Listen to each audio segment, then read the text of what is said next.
This is the Honor Magic V5. Right now, it's the thinnest and one of the lightest foldables on the market. I've been using it for the past few weeks, and it's actually my first Honor phone that I've ever used too. I wasn't really sure what to expect, but I've got to say, I've been really impressed. Not just by the hardware, but also by the software. I had no idea that macOS was packed with all these creative little features that I actually found to be useful in my everyday use.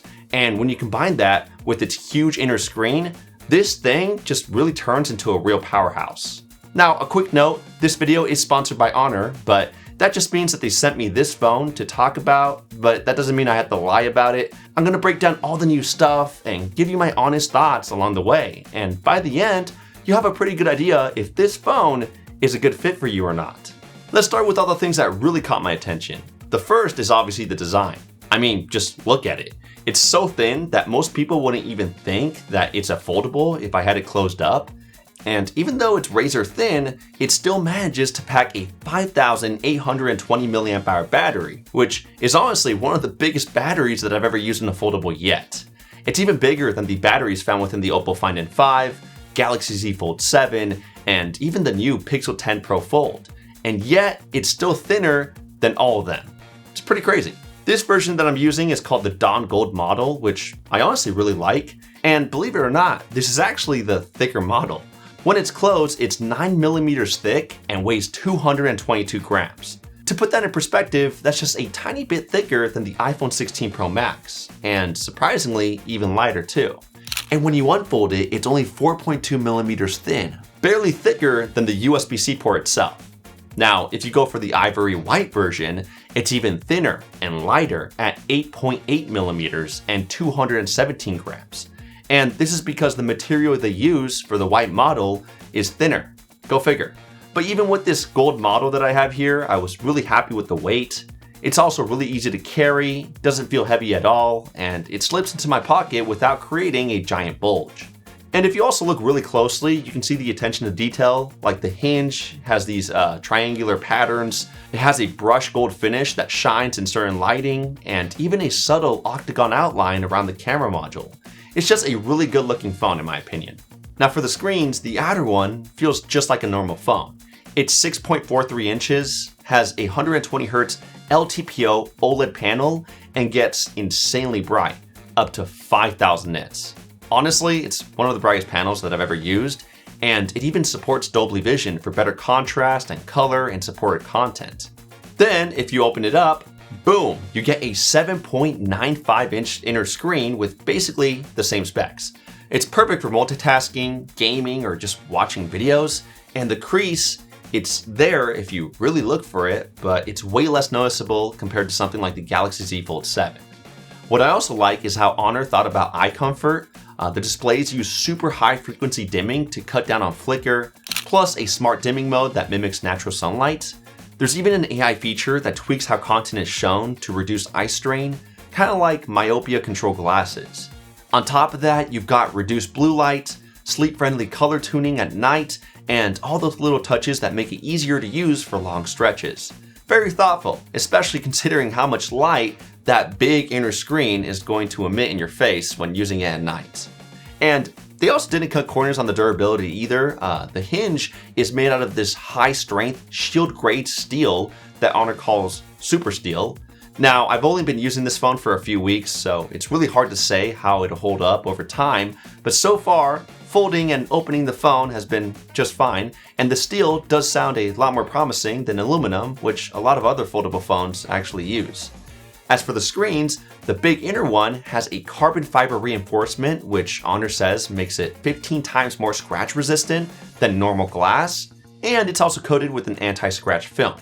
Now for the outer screen, it has what's called an anti-scratch nanocrystal shield, which basically means it has 3 layers of protection for better wear resistance, drop protection, and anti-scratch performance compared to other foldable glass. In my time of use, I didn't get any scratches, dents, or cracks on either screen, even though I actually dropped the phone twice while using it. And with that, it actually held up a lot better than I expected to. It's also got a water resistance rating of IP58 and IP59, which protects it against dust and water. Now, it's not the best water resistance rating out there. The Pixel 10 Pro Fold, for example, has IP68, but it's good enough to handle splashes or maybe getting caught in the rain. Now, the second thing that really stood out to me with the Magic V5 is the software. Out of the box, it's running macOS 9 on top of Android 15, and since this is my first time ever using macOS, it honestly felt really refreshing to try something new.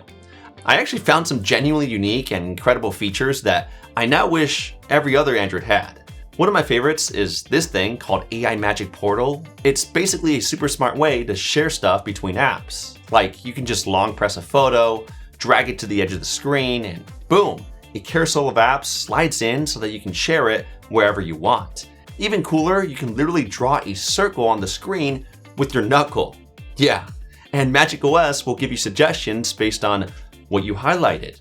So if it's a picture you want to save, like from Instagram, you can save that. Or if it's some important text that you like to share, you can share that too. Little things like that just really make it feel next level. Then there's Air Scroll, where if you enable it, you can just hold your hand in front of the phone and flick it up or down to make the screen scroll.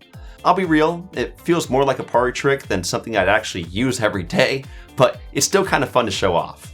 I also found it really helpful how macOS plays nice with other devices, even if they're not Androids.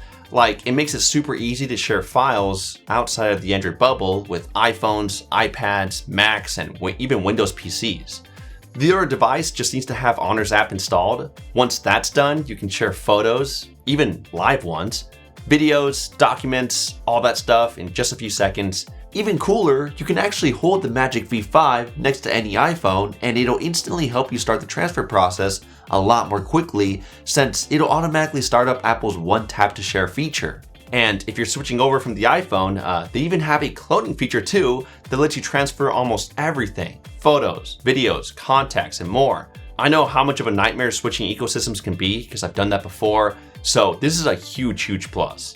Plus, on the foldable side of things, I mean, the entire OS is really well optimized for that bigger inner screen. Honor has this new multi-flex feature that lets you run 3 apps side by side. But not just that, you can expand each app to pretty much take over the entire screen, and each time you can switch between them all. It minimizes the others too. And it almost feels like you're switching between tabs, just like how you do on a web browser on your desktop computer. I mean, I found myself using it all the time for work stuff, like keeping Gmail, Chrome, and Slack open together. It felt really smooth. Plus, the Magic V5 is also coming pre-installed with Google Gemini, so now you're able to pair that with Multiflex, and you get some crazy multitasking tricks. For example, you can drag and drop text or images right into Gemini if you have it open in Multiflex, and then you can transform that picture into something even weirder. Or even let Gemini view up to 3 apps on the screen at once. One time I was even trip planning and couldn't decide which hotel to book, so instead I just pulled up 3 different apps side by side, let Gemini scan them, and it literally compared everything for me and suggested the best pick. I mean, check it out. I have 3 different hotel apps open, and I have 3 different hotels to choose from. Please let me know which hotel I should go to. Based on the ratings, the Aries Hotel in Spa Moreno Valley has the highest rating at 9.1, followed by Marriott Riverside at 8.6, and Hampton Inn and Suites Riverside/Corona East at 8.5. Aries Hotel also has a 10% discount right now, so that might make it an even better deal. Okay, so then I should go with the Aries?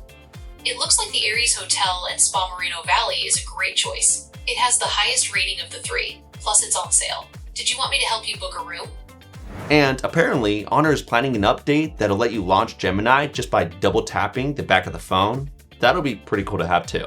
And with any software, I always test its intelligence, and macOS did not disappoint. It's packed with so many different AI features. There's AI call translation, which gives you real-time translation during a phone call if you're speaking to someone in a different language. Here, check it out. Hola, ¿cómo te va? Hello, how are you doing? Doing well, how are you doing? Haciéndolo bien. ¿Cómo te va? And plus, the wild part about this is that both you and the other person can actually hear the translation as you talk, which makes the conversation actually feel natural. And this is all done on the phone itself too. It's one of the first to do that, so it's super fast and accurate. There's also a dedicated AI Translate app that's fantastic for breaking down language barriers. Again, since it's on device, it translates multiple languages smoothly and instantly. Plus, macOS even uses AI to help you detect if a video call that you're on is a potential deepfake. So if you're on a WhatsApp call, Zoom, or something similar, you can trigger the AI deepfake detection. It'll instantly analyze the other person's face for signs that it's AI generated. If it finds anything suspicious, it'll give you a notification with a risk percentage so you can make an informed decision. And that's just scratching the surface. They have so many more AI features. I mean, you have AI writing to help you improve your sentences, magic text to pull text from any image, AI subtitles for real-time video transcriptions, and the list goes on. Now, I gotta be real, no software is perfect, and macOS 9 has a couple of quirks I'd love to see improved. The first is that the notifications and quick settings panels are separated by default. So you swipe down on the left for notifications, and then on the right for quick settings, and then you can even swipe between them to switch back and forth. Now, my problem isn't that this separated control panel exists. Instead, it's really that there is no option to merge them into one panel. You're kind of stuck training your brain into picking the right side because pretty much every other Android has the quick settings and notifications combined. If Honor could just add a toggle to combine them, that would be great. Sort of like what Samsung does. So yeah. I also wish that they had lock screen widgets. Other Android skins like Nothing OS and One UI already let you do that, and it'd be nice to have it here too. And I'd also love more options for lock screen shortcuts, including third-party apps. That would be great. But even with these minor nitpicks, macOS 9 overall gave me a consistently smooth, fast, and really intuitive experience. The animations feel polished, the features are actually useful, and overall it was just a pleasure to use. Plus, Honor even promises that the Magic V5 will get up to 7 years of OS updates in the EU and UK, which is pretty awesome to hear. Now, performance is also another aspect that I was really satisfied with. With any book-style foldables, I always expect flagship level specs since they're so expensive, and the Magic V5 definitely delivers. It's rocking Qualcomm's newest Snapdragon 8 Elite chipset, paired with 16GB of RAM, which is pretty crazy, so it handled literally everything I threw at it just fine. Things like running 3 apps at once, no problem. 4K video editing, super smooth. Some heavy gaming, easy. Plus, for communication, it was also great. It supports 21 global 5G bands, which is the most I've ever seen in a foldable so far. That meant I'd usually have a great reception even when I was traveling. Now, when it comes to the cameras, the Magic V5 has a really versatile triple lens setup that Honor calls the AI Falcon camera system. That's just a fancy way of saying that it has a 50 megapixel main camera, a 64 megapixel periscope telephoto with 3x optical zoom, and a 50 megapixel ultra wide, all working with Honor's AI image engine to boost your shots. And overall, in my time with these cameras, the results were pretty solid. Daytime shots came out crisp with great colors, lots of detail, and solid dynamic range. I will say, sometimes the processing can get a little aggressive, but for just quickly snapping a pic, it does a phenomenal job. It can even zoom all the way up to 100x. Once you pass 30x though, it kicks in this AI super zoom feature that artificially enhances the image. It does a pretty decent job sharpening things up from a distance. Low light performance is also respectable. It captures the mood and ambient light really well without blowing out highlights or adding too much noise. It does smooth things out a bit, so you lose some fine detail, but the pictures are more than good enough for sharing. Portraits are another highlight. It did an incredible job with edge detection, separating the subject from the background nicely. My only small gripe is that it still applies a bit of skin smoothing even with beauty mode turned off. But I'm still really happy with the results, especially because you can get super creative, you can adjust the bokeh strength and even apply different artistic filters. There's even an AI enhancement feature that can brighten up portraits and pull out more detail, something that I really enjoyed using. Plus, outside of shooting content, Honor also packed in a bunch of fairly useful and fun AI-powered photography tools. The first one that really stood out to me is AI image to video. It'll actually use Google's VO AI model to turn any still image into a 5-second video. And honestly, it works pretty well. I also love AI cutout. This lets you select a person or object in a photo, move them to a different spot, and even resize them. Then from there, the AI will automatically fill in the background to make it look like they were always there. It works mostly well. If your subject isn't fully in the frame, like an arm or a foot is cut off, the AI can sometimes struggle. Then there's AI Eraser, which, as the name implies, lets you effortlessly remove photo bombers, signs, or any unwanted objects from your photos. It fills in the space then with surrounding textures, and it works scarily well. Those are just a few of the AI camera tools that you can play around with. There are tons more where that came from. It's nice knowing too that even if you take a photo, you can actually still perfect it with some of the AI tricks found within this device. So that's pretty cool. Now, remember how I said this is the thinnest and one of the lightest foldables you can currently get? Well, the crazy part is that it still has one of the biggest batteries in any foldable, and you can definitely feel it. It's a 5820 mAh silicon battery, and Honor fit it in here by using a new formula with even higher silicon content. That basically means they packed more energy into a smaller and lighter space, and in real world use, I usually get around 5 to 6 hours of screen on time, which isn't bad at all considering how heavy of a user I am. I'm constantly multitasking, gaming, and watching videos on that bigger inner screen, and I always have stuff running in the background too for my smartwatch and some other apps that I'm trying to show off for the best apps of the month. Charging is also great. It's not the best out there, but it does support 66 watt wired charging, which can get you from 0 to a full charge in under 45 minutes. It even supports insanely fast 50 watt wireless charging, which is awesome to have. Although you will need to purchase a proprietary charger to be able to take advantage of that wireless charging. And on top of that, another bummer is that this phone doesn't come with a brick in the box. So that's another thing to think about. So after spending weeks with the Honor Magic V5, what's the final verdict? Honestly, I'm pretty impressed. This phone isn't just about winning the spec sheet with its title of world's thinnest and lightest.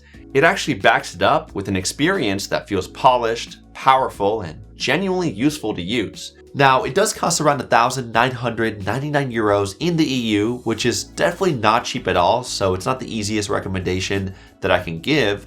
But with that said, I do feel like it's got the complete package. Like, you still get a nice, durable, thin design that doesn't sacrifice a massive battery. The displays are bright, smooth, high resolution, and easy on the eyes. The performance is an absolute powerhouse, handling anything you can throw at it, and perhaps the biggest surprise for me was Magic OS. It's packed with creative, useful features like multiflex and the AI Magic Portal that actually made a difference in my daily routine rather than just feeling like gimmicks. And sure, there are a couple of small software nitpicks that I'd like to see changed in the future, which I discussed earlier, but overall, I had a really great experience with the OS. And while we're also at it, the cameras are also pretty solid too. They do face stiff competition from giants like Samsung, but they're more than capable, and they have tons of AI editing tools that are a blast to use. So if money isn't an issue and you're looking for a foldable that's incredibly portable and will provide you with a fantastic experience, this is one of the strongest foldable contenders that you can buy right now. Anyway, tap this video right here to watch a new monthly tech series that I just started where I show off the best tech items you actually want to buy. Thanks for sticking around to the end. Let me know what you think about the Honor Magic V5 and drop a thumbs up if you enjoyed this review. I'll catch you guys in the next one. Kapow!